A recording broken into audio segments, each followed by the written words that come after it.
তো আমরা ডেকে নিচ্ছি শ্রদ্ধেয় দাদা নিতাই দাস যাজক, যিনি বাংলাদেশের ঝিনাইদহ জেলার কালীগঞ্জ থেকে এসেছেন। শ্রদ্ধেয় দাদা হচ্ছে একনিষ্ঠ একজন কর্মী। তিনি বাংলাদেশের বিভিন্ন প্রান্তে ঘুরে ঘুরে বেড়ান এবং আমাদের মাঝে সঙ্গীত আলোচনা বিভিন্নভাবে তিনি এক কথায় অলরাউন্ডার একজন ব্যক্তি, বহু গুণে গুণান্বিত পারদর্শী। সে শ্রদ্ধেয় দাদাকে তার আহ্বান জানাচ্ছে এই জন্মস্থানে, এই সেই মাটি। এই মাটিকে স্পর্শ করা মানে আমি মনে করি পরম দয়ালকে স্পর্শ করা। সেই মাতা মনমোহিনী দেবীর সেই কোল আলো করে আলোকিত হয়ে এসেছিলেন শ্রী শ্রী ঠাকুর অনুকূলচন্দ্র। আজকের যে অনুভূতি, দাদা জয়গুরু, কেমন আছেন? পরম দয়ালের ইচ্ছাই খুবই ভালো আছি।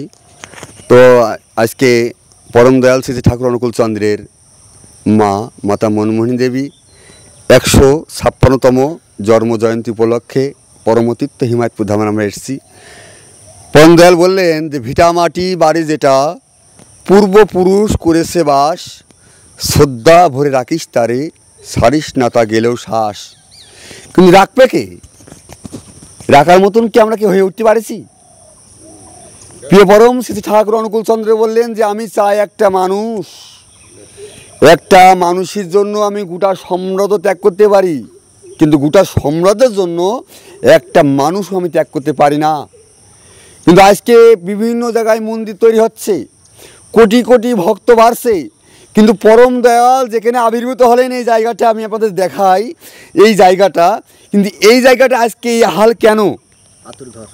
এই যে সে আতুরঘর 1295 সালে 30শে ভাদ্র শরৎকালে তার নবমী তিথিতে শুক্লপক্ষে শুক্রবারে পরম দয়াল শ্রী ঠাকুর অনুকূলচন্দ্র তারা মাতা মনমোহিনী দেবীর কোল আলো করে এই সে আতুরঘর এখানে জন্মগ্রহণ করেছে।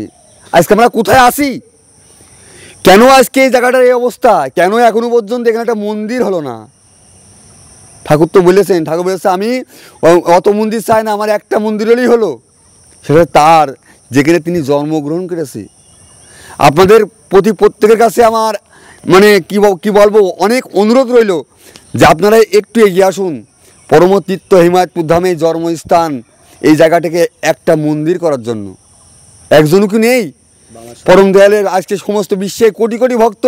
বাংলাদেশ সরকারের কাছেও আমি বিশেষভাবে অনুরোধ করছি যে আপনারা পরমতীর্থ হিমায়তপুর ধাম শ্রী শ্রী ঠাকুর অনুকূলচন্দ্রের জন্মস্থান এইটুকু অন্তত এই ভক্তদের উদ্দেশ্যে আপনারা দেন, যাতে তারা একটা মন্দির করে অন্তত প্রণাম করতে আসতে পারে। বহির্বিশ্বে প্রত্যেকটা ভক্ত যেন তার কাছে সে মাথা নত করতে পারে, প্রণাম করতে পারে। এই আহ্বান রেখে সবার সুস্বাস্থ্য কামনা করে আজকে আমাদের আজকের এই ভিডিওটা যিনি আয়োজন করেছেন আমার শ্রদ্ধেয় দাদা অসিত দেবনাথ মহোদয়, তাকে আমি বিশেষভাবে ধন্যবাদ জানাই। আপনি এইভাবেই পরম দয়ালের কাজ করতে থাকেন। ঠাকুর বলছেন যে আমার নাম অবিকৃতভাবে মানুষের কাছে পৌঁছে দেওয়ার জন্য। আমার শ্রদ্ধেয় দাদা সেই কাজটাই করছে।